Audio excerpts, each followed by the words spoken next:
Hello everyone, आज हम इस वीडियो में बात करेंगे जीएसटी के बारे में। जीएसटी क्या होता है, जीएसटी के क्या बेनिफिट्स हैं, जीएसटी में कितने कंपोनेंट्स हैं, इसके क्या टैक्स स्लैब्स हैं और क्या आपको जीएसटी में रजिस्टर कराना मैंडेटरी है।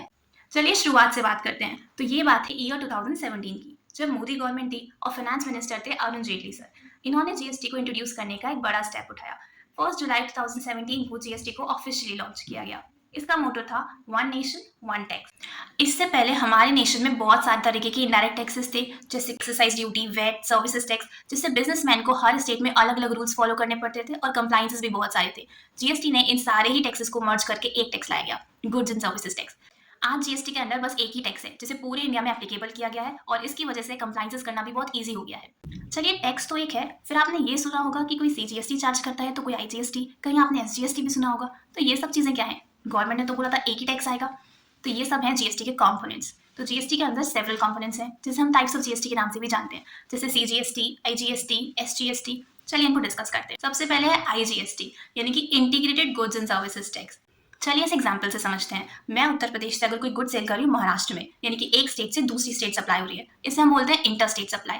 इंटर स्टेट सप्लाई के केसेस में आईजीएसटी लेवी होता है। नेक्स्ट हम बात करते हैं सीजीएसटी और एसजीएसटी के बारे में। सीजीएसटी होता है central goods and service tax, वहीं एसजीएसटी होता है state goods and service tax. ये किस केस में एप्लीकेबल होता है? अगर मैं उत्तर प्रदेश से कोई गुड सेल कर रही हूँ उत्तर प्रदेश में, यानी कि सेम स्टेट में, इसको हम बोलते हैं इंट्रा स्टेट सप्लाई। तो इस केस में मुझे अपने बिल पे सीजीएसटी और एसजीएसटी लेवी करना रहेगा। नेक्स्ट हम बात करेंगे जीएसटी की एप्लीकेबिलिटी की, यानी कि किस किस केस में जीएसटी में रजिस्टर कराना आपको मैंडेटरी रहेगा। नंबर 1, अगर आप गुड्स में डील करते हैं एंड आपका टर्नओवर 40 लाख के अबव हो गया है तो फिर आपको जीएसटी में रजिस्ट्रेशन कराना मैंडेटरी है। नंबर 2, अगर आप सर्विसेज में डील करते हैं और आपका टर्नओवर 20 लाख के ऊपर है तो आपको जीएसटी में रजिस्ट्रेशन कराना मैंडेटरी है। नंबर 3, अगर आप एक स्टेट से दूसरी स्टेट सप्लाई करना चाहते हैं तो उस केस में हम बोलते हैं इंटर स्टेट सप्लाई, और इस केस में भी जीएसटी में रजिस्ट्रेशन लेना मैंडेटरी है। नंबर 4, अगर आप इंपोर्ट्स या एक्सपोर्ट्स कराना चाहते हैं तब भी आपके पास जीएसटी होना जरूरी है। नंबर 5, अगर आप ई कॉमर्स का काम करते हैं, यानी कि आप फ्लिपकार्ट, मीशो, अमेजोन के थ्रू अपनी सेल करना चाहते हैं या इनके थ्रू अपना बिजनेस करना चाहते हैं, तो आपकी सेल्स 1 रुपए क्यों ना हो, आपको जीएसटी में रजिस्ट्रेशन लेना मैंडेटरी है। अच्छा, ये लिस्ट थी मैंडेटरी रजिस्ट्रेशन की, यानी कि कौन कौन से केसेस थे जहां पे हमें मैंडेटरी ही जीएसटी में रजिस्टर होना पड़ेगा। लेकिन इसके अलावा आप वॉलंटरी भी जीएसटी में रजिस्ट्रेशन करवा सकते हैं। अब आप सोचेंगे कि जीएसटी में कोई क्यों वॉलंटरी रजिस्ट्रेशन कराएगा, तो इसके बहुत सारे बेनिफिट्स हैं, आइए डिस्कस करते हैं। नंबर 1, आपकी क्रेडिबिलिटी बढ़ती है, आपको लोन मिलने में आसानी रहती है। नंबर 2, आप गवर्नमेंट के टेंडर्स भी भर सकते हैं।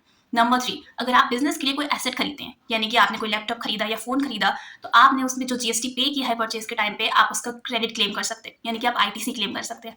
नंबर 4, अगर आपको बिजनेस एक्सपेंड करना है और आप ई कॉमर्स के थ्रू सेल करना चाहते हैं, आप ऑनलाइन सेल करना चाहते हैं, तो आपको जीएसटी में रजिस्ट्रेशन कराना रहेगा। नंबर 5, अगर आप एक स्टेट से दूसरी स्टेट बिजनेस ले जाना चाहते हैं और आप अपना बिजनेस ग्रो करना चाहते हैं, तो भी आपको जीएसटी की जरूरत पड़ेगी।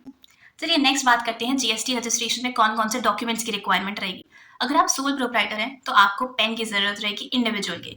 अगर आप कोई प्राइवेट लिमिटेड कंपनी है या पार्टनरशिप डीड है तो आपको कंपनी और पार्टनरशिप के पेन की रिक्वायरमेंट रहेगी। इसके अलावा आपको आधार कार्ड, फोटोग्राफ, मोबाइल नंबर और ईमेल आईडी की जरूरत रहेगी। नेक्स्ट हम बात करेंगे एड्रेस प्रूफ की, यानी कि आपकी प्लेस ऑफ बिजनेस का इलेक्ट्रिसिटी बिल और ओनर के कंसेंट होना आपके पास जरूरी है।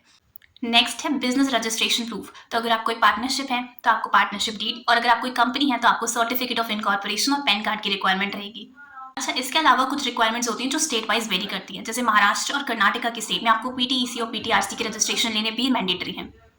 नेक्स्ट आता है जीएसटी के टैक्स स्लैब्स। तो इंडिया में 5 रेट्स हैं जीएसटी के, 0%, 5%, 12%, 18% और 28%। तो आपके बिजनेस पे कौन सा रेट एप्लीकेबल होगा ये आपके नेचर ऑफ गुड या सर्विसेज पर डिपेंड होगा। साथ में ही आपने कौन सी स्कीम ऑप्ट कर रखी है इस पर भी डिपेंड होगा, जैसे कि नॉर्मल स्कीम या composition scheme. So that's it for the video. I hope you like the content and आपको जीएसटी के रिगार्डिंग जितनी भी प्रॉब्लम्स थी वो सारी आज रिजॉल्व हुई होगी।